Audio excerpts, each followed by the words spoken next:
So this particular device is an autonomous vineyard robot. It is absolutely a video game version of the Vineyard. We have a lot of very skilled labor out there. Once they are gone, if that knowledge is not passed down to the next workers, hopefully we have technology that can continue that process. Welcome to North Bay 101, a weekly analysis of the top stories from California's North Bay region. Reporters and editors from 5 surrounding counties take an in-depth look at the headlines shaping our community. I'm your host, Chandra Back. The story of a grape, from the vineyard to your glass, has always depended on people, the land, and definitely the weather. But today, another factor is finding its way more and more into vineyards across the North Bay: technology, automation, and AI. But what's driving this shift? And what does it mean for the future of wine country?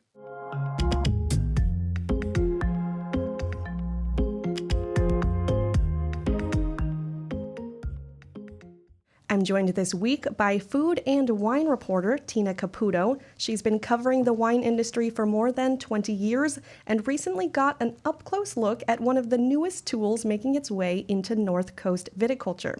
Hey, Tina. Hi, thanks for having me on. Also in the studio is Beatrix Scolari, Sustainability Manager with Bonterra Organic Estates. She and the viticulture team vets innovative tech for the winery. Beatrix, thanks for joining us. Thank you for having me. And finally, we're here with Dr. Chen, the farm advisor with the University of California Cooperative Extension. He works directly with growers across Sonoma, Mendocino, and Lake counties, helping them navigate emerging agricultural technologies. Dr. Chen, welcome. Glad to be here. Tina, you were at Silver Oak Winery learning about Thorvald, a new autonomous robot who looks kind of like an airport security monitor by day, but is a fungus-fighting robot by night. Tell me a little bit about seeing Thorvald in action. It was very cool. First of all, I really didn't know what to expect in terms of what he was going to look like. I'm speaking of him as a he. He is named after the god Thor, the god of lightning and thunder and strength. So that would be appropriate. So it was much bigger, I think, than I had envisioned. Like, it really does look about the size and shape of a magnetometer, but it's more like sort of arched at the top so that it can fit directly over a row of vines as it sort of rolls its way down there. And what is the problem? Why does Thorvald exist? What is it trying to solve? So this particular device is an autonomous vineyard robot, and so it runs on AI and this really advanced satellite technology, and it can be pre-programmed so that it's mapped out the whole vineyard, and then it just starts up on its own at night and just starts heading up and down the rows, and it is actually emitting this UVC light onto the vines that will kill the spores of these various types of fungi and will prevent them from growing and spreading. Kane Thompson, who is the general manager at Saga Robotics, and they are the creator of Thorvald, took me on a little walk through the vineyard to show me the results of what he couldn't see and smell in the vineyard. Usually at this time when you walk into a vineyard, you can smell the leaf and it will smell of like sulfur or some form of chemical, whereas you walk in here now, like you pick up a leaf and there's no smell. And Chris, Thorvald is one robot solving one problem, but I imagine it's really a reflection of a lot of bigger changes that are happening right now in agriculture. So what are some of the biggest problems that farmers, especially in the wine industry, are hoping to solve with tech, AI, and automation? Yeah, if you're looking at pests and pathogens, fungus is a really big one to start with. So that device we just talked about, the Thorvald, it is well placed and well timed because we do have quite a bit of fungicides we have to use to control those. In a similar vein, there are a lot of insect pests that we look at. Insect pests are much more difficult to manage in terms of getting rid of them or managing their populations. UVC light doesn't kill most of them. So instead, a lot of the technology we see for that is tracking and monitoring based. Again, often integrates AI in that lately. But we've had those technologies for a long time. They've just been advancing more rapidly lately. The other really big thing is labor costs. So replacing a lot of people that you have to have large crews to manage for various tasks in the vineyard. So if you can minimize your crew size with new technology, that saves quite a bit of costs. And Beatrix, is that something that you're seeing at Bonterra, is trying to minimize some cost and offset some of that labor cost? We are certainly looking to minimize cost associated with sulfur application. So as a certified organic producer, we have very limited options for fungal control. Sulfur is the main one we use. We also, of course, use cultural practices like proper pruning techniques. But that's an input cost, right? And input costs are rising for producers. So if we can mitigate that cost, that's great. We do think a lot about the issue of job loss and automation. With this particular project, however, the robots are really replacing a very specific task. So there's been no change in headcount. It's simply changing the nature of the work. Whereas before we had workers going out and spraying pesticides manually at night, we now have a companion worker who accompanies the robots, make sure that they're not getting up to any trouble in the vineyards. And it's just a different type of task. Tina, from your reporting, we're talking about Thorvald, but did you get an idea of why farmers are thinking about new technology in general right now? Yeah, I think there's really been a movement toward more sustainable type of farming. Regenerative agriculture is becoming much more prevalent. And I think that growers and wineries are really looking for ways to farm without using chemicals and to be able to do it in a way that's better for the people who are working the land and better for the land itself. So I think, some of these technologies can really help with that. So actually, have a clip of Thompson again, and he is explaining once again why this is important and is of interest from the wineries and growers that he's talking to. There's a lot of interest, I think, in California. What's uniting amongst growers and wineries is that they really want to farm more sustainably. So, Beatrix, what does that word sustainability or sustainable farming mean to you, and how are you thinking about that at Bonterra when it comes to tech, AI, and automation? Yeah, absolutely. So sustainability in agriculture is often about producing more with less, and the Thorvald technology has been a really fantastic solution for us because it offers several different sustainability benefits. So the first and most obvious is that it reduces our reliance on sulfur and external input to our farming system. But these robots are also fully electric, and so we're able to reduce the number of diesel-powered tractor passes through the vineyard rows, which in turn reduces our carbon footprint.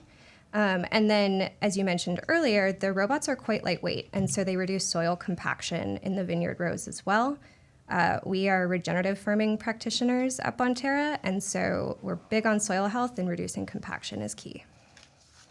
So, Chris, how are growers, you work with growers across Mendocino, Lake, Sonoma County. How are they defining sustainability? We just heard from Bonterra. Is there a connecting thread, or is there a lot of different definitions, especially when we think about tech? Yeah, it's definitely the latter. There are a lot of different personal definitions that people subscribe to sustainability. There are, formal definitions out there that you should be referring to when you're talking about sustainability. But overall, the general approach I see to it and the difference between sustainable and regenerative farming is kind of, if you think about national parks and public lands, conservation, trying to make sure that the site is usable for that purpose in the future. That's how a lot of people look at sustainability. Where regenerative is taking it a step further, where you're still doing that. You're still trying to preserve the site for use in the future, but you're also improving something that may not be sufficient at the site. Okay, and there's a lot of hype about tech and AI. I feel like we have to kind of look at the elephant in the room. I feel like we can practically smell it, unlike the sulfur wafting up from San Francisco. And every new technology promises a lot, but it doesn't always perform as planned. Tina, what did you learn about any drawbacks or challenges? Yeah, so Thorvald did an amazing job of, of getting rid of those fungus spores in the vineyards and preventing the growth of these fungal diseases.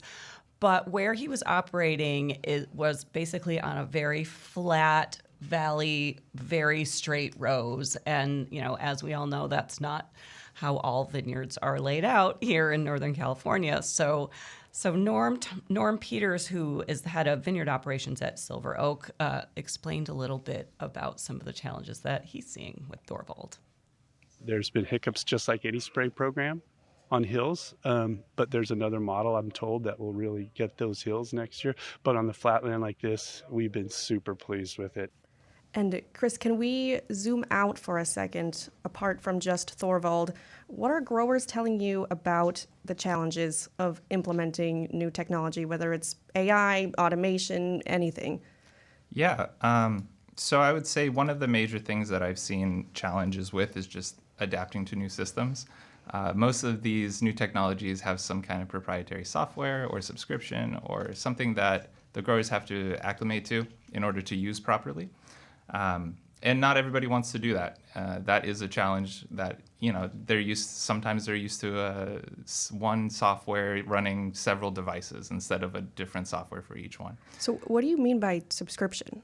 Yeah. So a lot of new technology in agriculture and viticulture is based off of a subscription model, whether it's for the equipment or for the software or both. It could be both.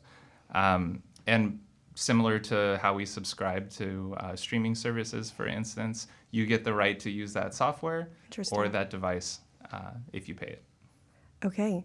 And so would you say that's the main challenge that people are, we're in a pretty unprecedented time, it seems like, with all of these new technologies. Is that, one of the main ones you're hearing? I would say it is a challenge. It is a barrier. It kind of limits the grower to trying one thing for one purpose, right? If you have one goal, you're kind of stuck with the thing you're trying at the moment unless you're willing to pay multiple subscriptions. That is challenging, and maybe your neighbor has a different one that works a little better, but you don't want to cancel your subscription on this one. So. And Beatrix, what are some of the challenges that you're seeing, and is it worth it? Sure. Well, we, of course, did a cost-benefit assessment on the front end of this trial with Thorvald, and we projected that in the vineyards with high mildew pressure, this solution was going to reach parity or even be slightly cheaper than the spray program we were running at the time. So we had a lot of confidence in the solution. It was offered to us on a subscription basis, which made it accessible.